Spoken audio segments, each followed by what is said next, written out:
Every empire believes it's different, that its power is permanent, that the laws of history no longer apply. But history always collects its debt. Spain thought its gold would last forever. Britain thought the sun would never set on its empire. The Soviet Union thought ideology could replace economics. And now, the United States, the longest-standing superpower of the modern age, may be repeating the same seven-phase pattern of decline, a pattern that always begins the same way, with victory, and ends the same way, with collapse. This isn't prophecy, it's history, repeating itself in different costumes, under different flags, with the same human flaws. If you think this is just another conspiracy, keep watching, because in the next few minutes, you'll see the evidence, from centuries of empire, that all follow one chilling trajectory. And by the end, you'll realize Phase 5 isn't coming. It's already here.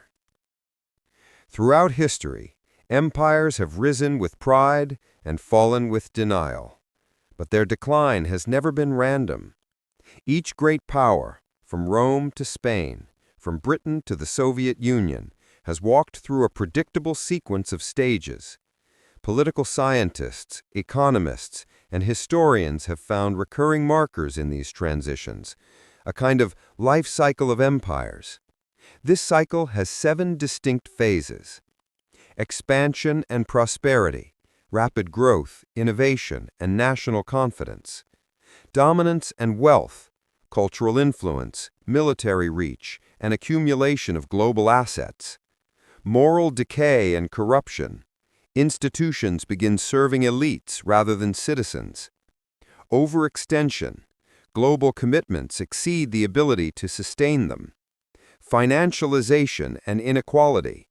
Real productivity declines while speculation dominates. Civil fragmentation. Internal polarization, distrust, and loss of collective identity.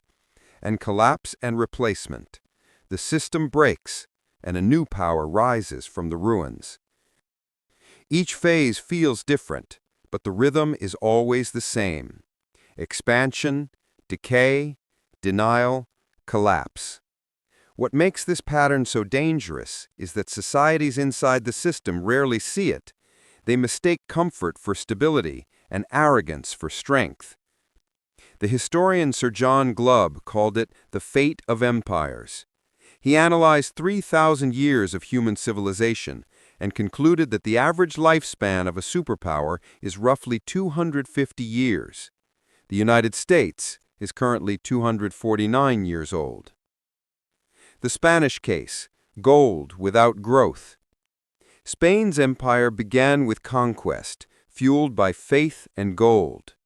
In the 16th century, after defeating the Moors and discovering the New World, Spain became the richest empire in Europe. Ships carried silver from the Americas by the ton. For a time, it seemed unstoppable. But that wealth was hollow. The Spanish crown became addicted to easy money, looting and taxation instead of production. Gold and silver flooded the economy, inflating prices while domestic industries withered. Why innovate when you can plunder? By the late 17th century, Spain's power had already begun to rot from within. Its bureaucracy swelled. Nobles spent fortunes on luxury, while peasants starved. Wars drained the treasury. And in 1588, when the invincible Armada was destroyed by the English Navy, the illusion of divine destiny shattered. Spain entered Phase 5, financialization. The empire borrowed endlessly to maintain the image of greatness, issuing debt backed by future gold shipments that often never arrived. When the debt defaulted, the empire's economy collapsed. By 1650, Spain was still rich in art, ceremony, and pride, but poor in everything else. The empire survived on inertia, not strength, and when Napoleon's armies invaded 150 years later, Spain, once master of the world, barely resisted. The British case: the empire of coal and credit. If Spain's empire was built on gold, Britain's empire was built on coal and credit.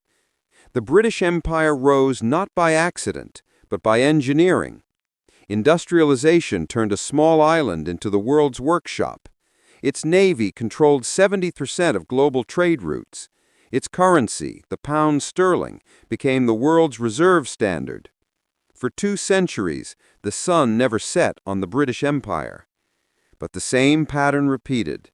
Phase 3, moral decay.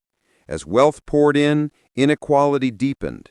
While London's elites held lavish banquets, the streets filled with factory workers choking on soot.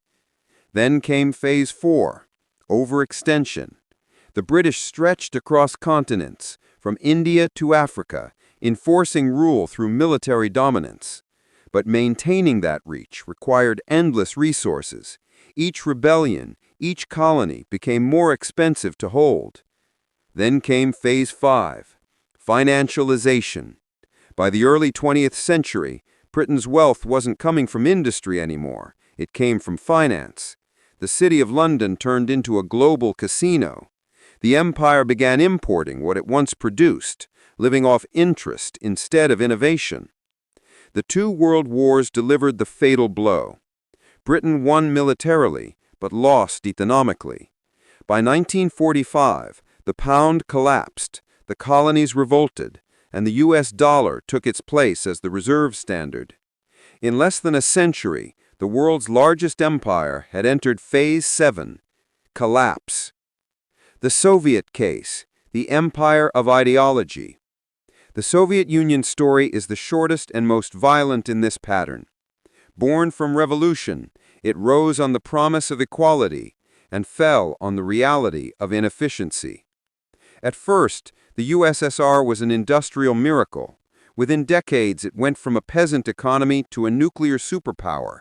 It conquered half of Europe through ideology, not gold. But as the system aged, the same symptoms appeared: corruption, bureaucracy, and stagnation. By the 1980s, the empire entered Phase 5, financial strain disguised as power. Oil prices crashed. The military budget devoured half the GDP. Factories produced quantity, not quality. Citizens lost faith in the narrative. Phase 6 followed. Fragmentation. Nationalism tore apart the Soviet republics. And in 1991, the red flag over the Kremlin was lowered for the last time. The empire fell, not from invasion, but from exhaustion. The modern parallel, the American moment. Now the uncomfortable question. If Spain's gold collapsed, Britain's finance collapsed, and the USSR's ideology collapsed, what sustains the United States? The answer? Debt and data. The American empire doesn't control colonies, it controls currencies, markets, and information. Its power is digital, not territorial, but the pattern remains the same. Since 1945, the U.S. has gone through phases 1 to 4, expansion, dominance, overreach. Now the signs of Phase 5, the financialization stage, are everywhere. Record inequality, industries replaced by speculation, capital flowing to tech monopolies, political paralysis and cultural fragmentation. And just like Spain, Britain, and the USSR, the system believes it can't fall, because every empire, right before its decline, says the same thing. This time is different. Every empire begins the same way, with hunger. Not greed, not power, but hunger. A collective drive to build, to explore, to prove something to the world. This is Phase 1, expansion. In the beginning, there's purpose. Rome had its republic, Spain had its faith, Britain had its industry, America had its freedom. Expansion is never just territorial, it's ideological. It unites the population under a common dream. Build something greater than yourself. In this phase, hard work is a virtue. Discipline and innovation are rewarded. Sacrifice is admired. Corruption is low because there's still too much to gain through honest effort. The empire grows, not by extracting, but by creating. For the United States, this phase began in the 18th and 19th centuries. Pioneers, railroads, invention. A small republic became an industrial titan, producing half the world's goods by 1950. The dream was clear: progress, freedom, abundance. But no expansion lasts forever. Every empire eventually gets what it wants and then loses what it needs. After expansion comes dominance. The empire becomes rich, not just in money, but in confidence. It believes it has mastered the formula for success. Spain controlled the seas. Britain ruled the markets. America ruled the airwaves, and later, the internet. In this phase, culture becomes exportable. The empire's language, movies, and lifestyle spread worldwide. Everyone wants a piece of its identity. But prosperity breeds comfort, and comfort is the seed of decay. Wealth becomes concentrated. Innovation slows. Institutions grow rigid. The once lean system becomes heavy with its own success. For the U.S., the post-World War II era was the height of dominance. Factories roared. The dollar became the global standard. America's cultural empire, from Hollywood to Silicon Valley, reshaped the planet. But beneath the victory parades, a quiet shift began. The engine of creation started turning into an engine of consumption. In every empire, this is the turning point, when the mission turns inward, when ideals become marketing slogans. Moral decay isn't about morality itself, it's about misalignment. The system no longer rewards contribution, it rewards manipulation. The honest worker pays more taxes than the clever speculator. The loudest voices drown out the wisest. Rome had bread and circuses. Britain had aristocratic excess. The USSR had propaganda. And America? It has distraction, endless entertainment, infinite scroll. In this phase, the empire begins to rot culturally. Citizens stop believing in shared purpose. Politics becomes theater. Institutions become brands. And loyalty shifts, not to the nation, but to tribes of ideology, celebrity, or profit. Historically, this phase feels like the peak because the lights are still on, but they're powered by debt, illusion, and nostalgia. You can still go to the mall. You can still watch the Super Bowl. You can still feel rich, even if the foundation is cracking. That's where the United States finds itself in the 21st century, a culture of performance, not production.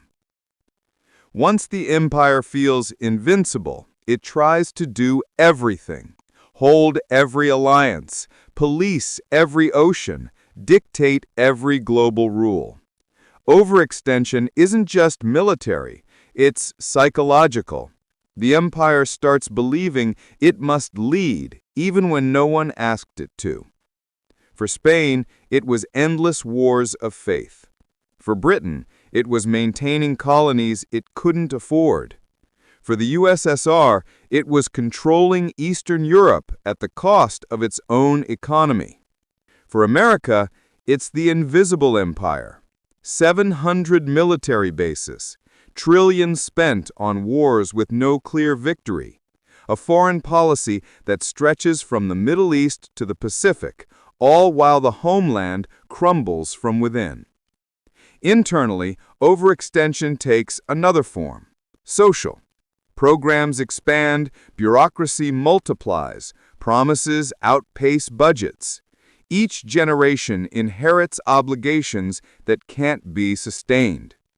By the time overextension is visible, it's already irreversible, because no empire willingly scales back. Retreat feels like humiliation, so it doubles down. This is the most deceptive phase, the illusion of wealth.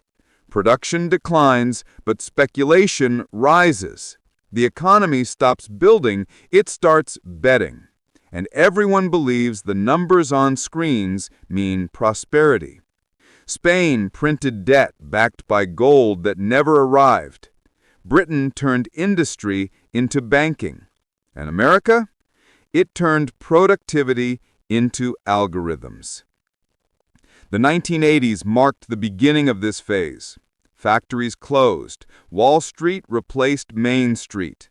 The working class became the service class, and making money became more important than making things. The US dollar's reserve status allowed endless borrowing. Trillions were printed with no immediate consequence because the world still trusted the system. But trust is the only real asset left. Meanwhile, inequality exploded. The top 1% accumulated more wealth than the bottom 90% combined. Housing became speculation. Education became debt. Healthcare became a subscription. And yet, the system still calls it growth. The empire becomes addicted to financial adrenaline, stock buybacks, zero-interest loans, and artificial liquidity. It can't stop, because stopping means collapse. Phase 5 is the point of no return. When the empire no longer innovates, it inflates. When the dream becomes a balance sheet. When every problem is solved by printing more money. From the outside, it looks stable. From the inside, it's hollow. As financial decay deepens, society fractures, not by war, but by worldview. The empire divides itself, urban versus rural, rich versus poor, left versus right. Trust disappears. Information becomes weaponized. The people no longer speak the same truth. They no longer believe in the same future. At this stage, the empire's enemies don't need to invade, they just need to wait. Rome fell long before the barbarians arrived. Britain lost its colonies long before independence was declared. And the USSR was collapsing internally while its missiles were still armed. Fragmentation is the slow death, not from violence, but from meaning. You can see it in the tone of modern America. Every debate becomes war. Every difference becomes identity. Algorithms amplify division because unity isn't profitable. Empires collapse from the inside when their citizens stop feeling part of the same story. And once that story is gone, the flag is just fabric. No empire dies cleanly. It simply fades until something stronger, faster, or hungrier takes its place. Collapse doesn't always mean destruction. It can mean transformation. Rome became Byzantium. Britain became an island of finance. The USSR became fragments, some democratic, some authoritarian. The same could happen to the United States. Its collapse may not look like burning cities. It may look like irrelevance, a quiet transfer of power to digital networks, to corporate monopolies, or to rising nations that still build things. Phase 7 isn't an explosion, it's erosion, a slow surrender to forces the empire created but no longer controls. Automation, globalization, artificial intelligence. The tragedy is that every civilization believes it can outsmart this pattern, that it can manage decline. But you can't negotiate with gravity. Most viewers will ask, if we're only at phase 5, why panic? Because phase 5 is when you still have time to pretend, when GDP still grows, when malls are still open, when Netflix still streams, when you can convince yourself. Every empire falls in silence before it falls in flames. Collapse never begins with riots. It begins with routine. People still go to work, still scroll their feeds, still believe in numbers they no longer understand. Rome didn't realize it had fallen until centuries later. Britain didn't know the empire was gone until the ships stopped coming back. And one day, America won't notice either, because collapse no longer means invasion. It means irrelevance. When an empire's story stops inspiring the world quietly moves on, and the maps stay the same, but the meaning behind them fades. Every empire falls in silence before it falls in flames. Collapse never begins with riots. It begins with routine. People still go to work, still scroll their feeds, still believe in numbers they no longer understand. Rome didn't realize it had fallen until centuries later. Britain didn't know the empire was gone until the ships stopped coming back. And one day, America won't notice either, because collapse no longer means invasion. It means irrelevance. When an empire's story stops inspiring the world quietly moves on, and the maps stay the same, but the meaning behind them fades. The U.S. doesn't fear enemies, it fears apathy, because apathy is how civilizations end, not with a scream, but with a shrug. Once, the empire was built on steel and oil. Now it's built on pixels. Power isn't measured in armies. It's measured in attention. Influence isn't earned, it's streamed. And in the race for relevance, every second must be monetized. This is the empire of distraction, a civilization that conquered boredom but lost focus. The citizen becomes a consumer. The mind becomes a market. Rome built colosseums to distract the masses. We built infinite feeds. Different tools, same function. You don't need censorship when you have saturation. You don't need dictatorship when you have dopamine. The result is a population that mistakes movement for progress and outrage for awareness. They fight each other in comment sections while the empire quietly burns in the background. We are living inside Phase 5, not reading about it, but scrolling through it live. The signs are everywhere. Massive wealth concentration, political paralysis, record mental health decline, artificial intelligence replacing creativity. A nation convinced that prosperity is permanent. Every empire thought the same. Spain believed gold was infinite.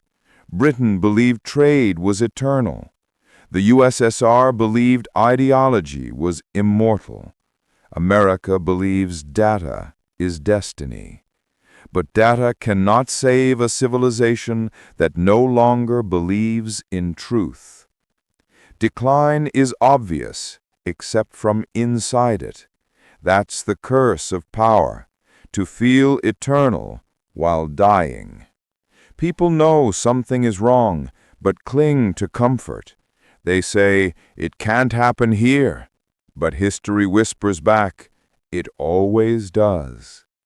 History corrects arrogance with collapse. Economies can print money, but not trust. Societies can build walls, but not unity.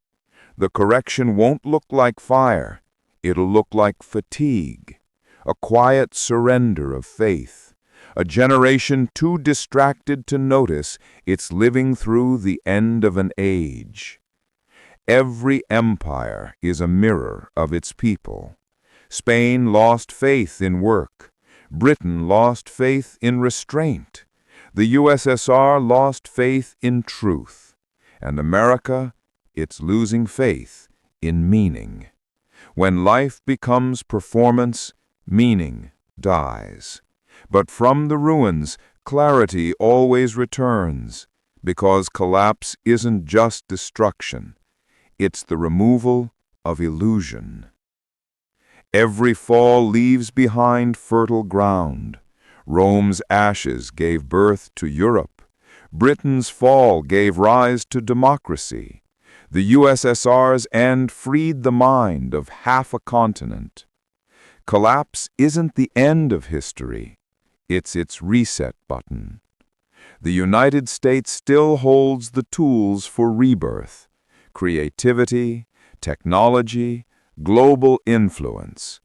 But if those tools serve profit instead of purpose, the rebirth never comes, because the next empire won't rise from power. It will rise from awareness.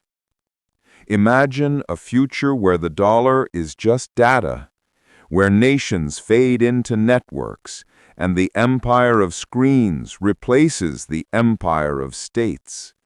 No parades, no explosions, just transition. Quiet, invisible, inevitable. And when historians look back, they'll say they didn't fall because they were weak. They fell because they thought they were strong forever. The seven-phase decline pattern isn't about nations. It's about us. Every human follows the same pattern: expansion, achievement, comfort, decay, denial, division, renewal. Empires die when we stop learning. Civilizations fall when individuals stop caring. And history repeats when memory fades. Empires don't die in battle. They die when truth becomes inconvenient. So remember this pattern. Phase 1, expansion, vision, purpose, unity. Phase 2, dominance, prosperity, power, pride. Phase 3, decay, corruption, comfort, distraction. Phase 4, overreach, arrogance, empire, exhaustion. Phase 5, financialization, debt, illusion, inequality. Phase 6, fragmentation, division, denial, apathy.